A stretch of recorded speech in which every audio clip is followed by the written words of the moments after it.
Alô, amigos do canal Varal, mais uma vez estamos aqui na sua presença. Você na frente do seu celular, no seu laptop, na sua TV e eu aqui diante desta câmera para levar mais uma mensagem maravilhosa a respeito de passagens bíblicas. Hoje o nosso título a qual nós vamos discutir refere-se a estupro.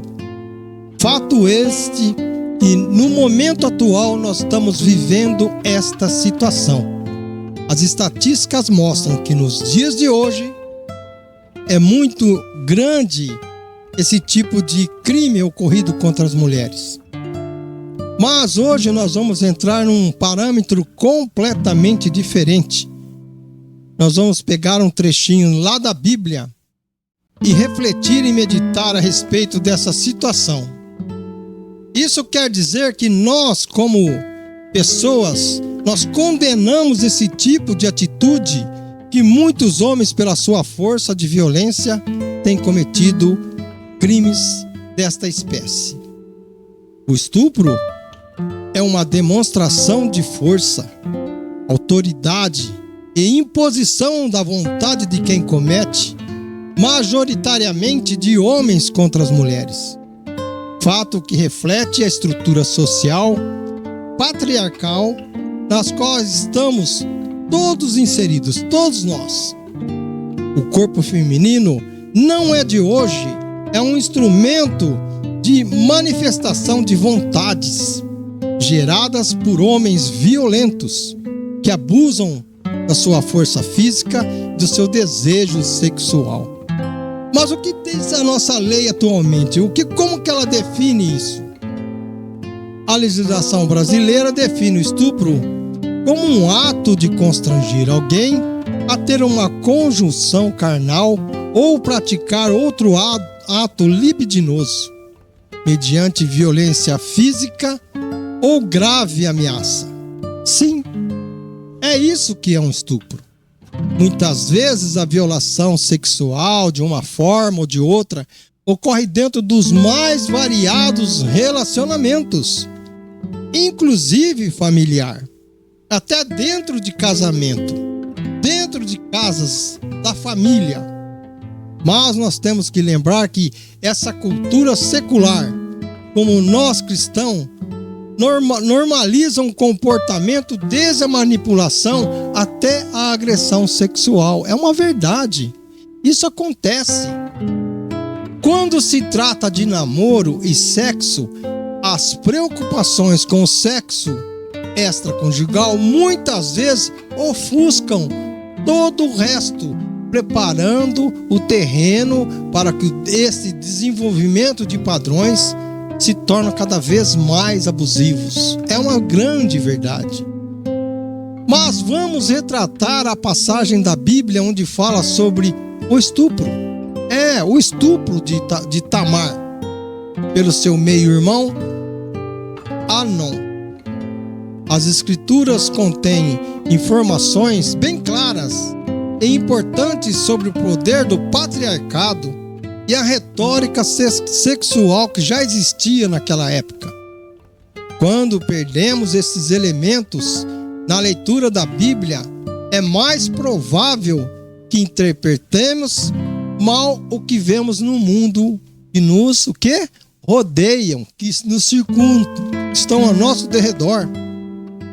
Duas das passagens mais informativas das Escrituras sobre estupro estão ali, lado a lado. Lá em 2 Samuel 13, o estupro de Tamar e o estupro de Batseba, 2 capítulos antes. É o que retrata lá em 2 Samuel. A nossa visão, que é do que não é violência sexual, no nosso próprio contexto, reflete o quê? Muitas vezes na forma como tendemos a ler e interpretar estas duas histórias que estão dentro da palavra de Deus lá no Antigo Testamento. Mas vamos discorrer sobre Tamar. Vamos falar sobre Tamar, o estupro de Tamar. O relato de Tamar se enquadra na forma como a maioria nos define o estupro. Há pouca dúvida de que esta é uma história de estupro quando lemos e entendemos no texto e no seu próprio contexto. É uma verdade.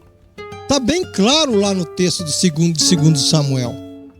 O texto descreve a trama insidiosa de Amnon, seu meio-irmão, a cena do engano e a armadilha montada contra Tamar. Tamar foi enganada, ludibriada, ela foi ludibriada. E o autor que escreve esse livro, como Tamar, por quê? Porque Tamar implorava por soluções que impediam Amnon de estuprá-la. Mas ela não teve sucesso. Quem sabe de uma forma totalmente desesperadora, no intuito de não permitir. E quem sabe até mesmo numa luta corporal que houve naquele momento. A palavra de Deus, a Bíblia, não descreve isso.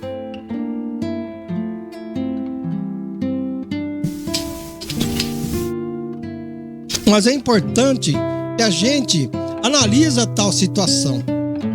Vamos analisar. Devido ao estigma social, para aquela época, ela teria que viver o resto de sua vida com vergonha, com humilhação. Até porque, naquela época, existiam alguns paradigmas diante da sociedade, o meio onde eles viviam. Como eles agiam diante disso? Deixava de ser reconhecida, ela deixou de ser reconhecida com a postura de alguém dentro do reinado de Davi. Ela perdeu a característica. Embora o texto hebraico não use a palavra estupro, veja bem o que eu vou falar agora. Não existe nenhum paralelo hebraico antigo para esse termo, usado nesse termo. Então, todos concordam que foi um estupro. E é óbvio para nós. A história conta, a história nos mostra o fato acontecido. Primeiro, Amnon queria fazer sexo com sua meia-irmã, algo que em nossa cultura considera o quê? Desviante, criminosa e passível de punição. Sim, tinha que ser punido, mas ela resiste e ele ignora seus apelos.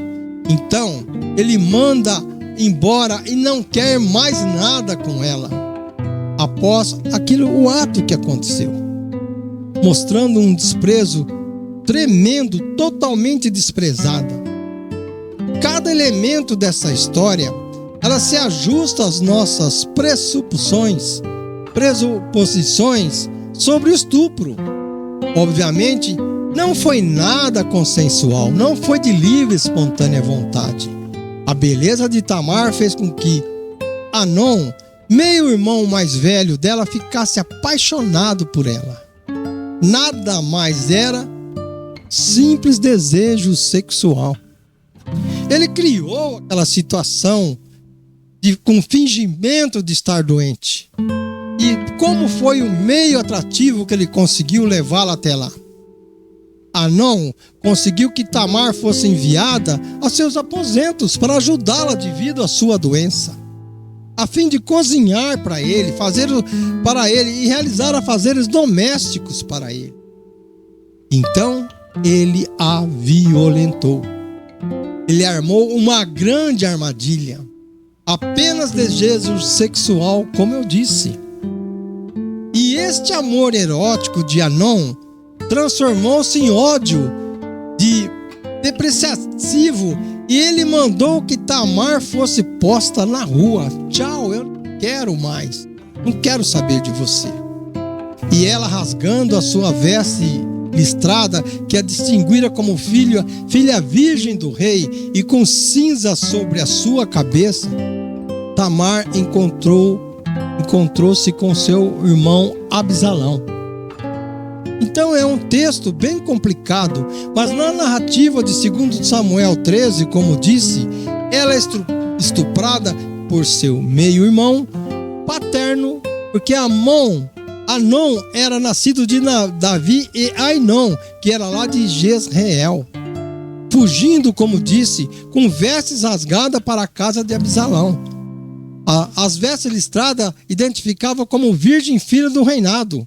E Absalão, contudo, instruiu sua irmã a não levantar nenhuma acusação e levou-a para morar na casa dele. Vem morar comigo. Absalão, preste atenção, era responsável por Tamar. Ao invés de o pai dela, Davi, saber do fato ocorrido, harmonizava-se com o costume oriental de que numa família polígama, os filhos da mesma mãe são os mais intimamente achegados.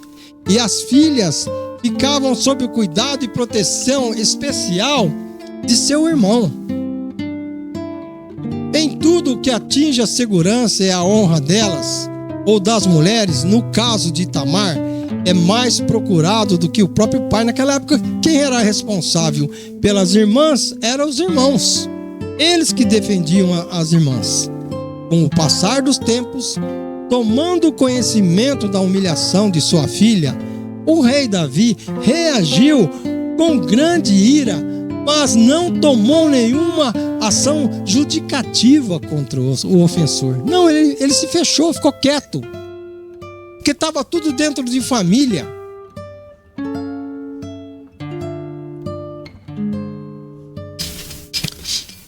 Aí passaram-se 2 anos e tudo calmo no silêncio. Chegou a época da tosquia das ovelhas, que era uma ocasião festiva, que marcava o calendário da época como uma festa, e Absalão organizou essa festa em Baal Azor, que era cerca de 22 quilômetros a nordeste de Jerusalém, convidando os filhos do rei e o próprio rei Davi. Venham na festa. Davi, seu pai, escusou de comparecer. Não, eu não vou. E Absalão pressionou a concordar em enviar Anon, o seu primogênito, em seu lugar, para representar ele naquela festa. E na festa, quando Anon estava sentindo bem por causa do vinho, todo alegre, já embriagado, o que Absalão fez? Absalão ordenou que seus servos o matassem. Ele ordenou, depois dele estar bêbado, Anon estar bêbado.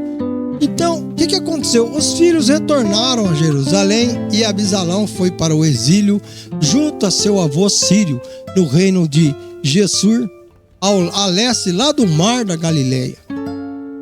Como vem o primeiro no Antigo Testamento, ser convocado por um rei naquela época não era pouca coisa. Não comparecer era uma questão de vida ou de morte. E ele não poderia simplesmente se recusar a aparecer e participar da festa, uma vez que o pai Davi não quis ir, então mandou o representante, mandou o Anon. Em segundo lugar, mesmo de acordo com a lei hebraica, a recusa provavelmente deveria ser considerada como uma violação, um desrespeito à comemoração.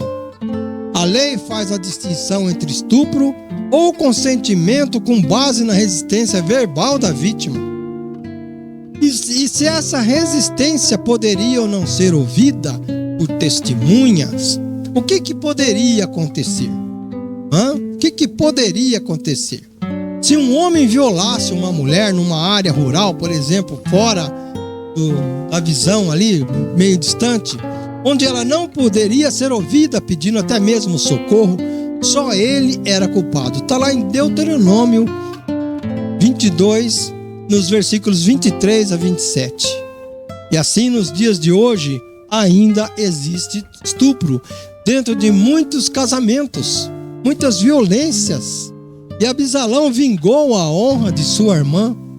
Ele vingou, ele esperou 2 anos. E no caso em questão, quando em marido e mulher, nem eles eram marido e mulher. na Bíblia e no nosso próprio mundo, culpamos aquele que Deus considera inocente. Nesse caso, não existia a inocência de Anom. Não conseguimos ver ou abordar as nossas próprias contribuições para a epidemia de abusos que assola hoje a nossa sociedade. É uma grande verdade. Nós vivemos isso ainda. Em vez de reconhecer o papel da dinâmica de poder no abuso, na verdade, nós ensinamos aos casais que Deus criou os homens para ter o poder sobre as suas mulheres. Tem homem que acha que manda no corpo da mulher. Manda como se fosse uma propriedade que ele tinha adquirido. Mas a Bíblia diz o contrário. Nós muitas vezes somos cegos às suas verdades. Não queremos ver a verdade. O passado ainda informa que questões relevantes para as nossas vidas atuais. São questões relevantes nos dias de hoje. É crime, é proibido. Não pode acontecer isso. E assim sendo, a vingança que Absalão teve sobre Anom foi muito clara, foi muito objetiva. Ele teve paciência, ele falou para Tamar: não comunique nem o pai. Fique em silêncio. Tipo assim, eu vou resolver isso. Você está sob a minha proteção. Porque a mulher, quando é filho do casal, que nem Davi tinha sua esposa, ela era e ficava sob a proteção de quem? De Absalão. Ele teve paciência, ele esperou, ele aguardou, até que por fim ele mandou matar, mandou seus servos que matassem, enquanto o outro estava bêbado. Meus amigos, nós estamos aqui mais uma vez, grato pela sua audiência. Nós queremos que você curte, compartilhe, participe conosco, incentiva-nos. Isso aqui é um trabalho bem dedicado, com pesquisa. Nós buscamos aqui para descrever cada mensagem de paz, podcast. A gente procura pesquisar para levar até você algo que seja interessante, sim. Curte, compartilhe, participe conosco. Se você não concordar, põe lá, faz um comentário. A gente não se importa com isso. Nós queremos cada vez mais se aprimorar para levar para você uma mensagem boa, sadia. E assim sendo, o canal Varal já está chegando aí, que nem eu falei, a quase 10 mil visualizações. Isso para mim é muito importante. O crescimento é espontâneo de quem se inscreve. Escreva lá. Quando você digitar @canal Varal, você vai ver que está embaixo inscrever-se. Bate o dedinho em cima, inscreva-se e vem conosco. Ajude-nos a gente levar uma mensagem positiva, algo de maravilhoso para você. A gente pesquisa, lê a Bíblia, anota alguns fatos importantes, a gente procura adquirir aquele conhecimento para a gente levar para você, para que você possa estar se sentindo satisfeito conosco. Eu peço para que você nos abençoe, continue conosco, participe, ajude-nos. Isso é importante. Nós não estamos monetarizando, nós não estamos ganhando dinheiro com isso aqui, não. Isso aqui é uma coisa de livre, espontânea vontade, para que você possa se sentir melhor. Aqui a gente leva uma mensagem positiva, uma coisa alegre, feliz para você, sem a preocupação de estar querendo ganhar dinheiro. Basta você entrar lá no estúdio YouTube e você vai ver que nós não estamos inscritos para monetarizar, para ganhar dinheiro, não. O meu muito obrigado a você que esteve conosco, obrigado por você ficar até o fim. Eu te desejo o melhor possível e que Deus nos abençoe.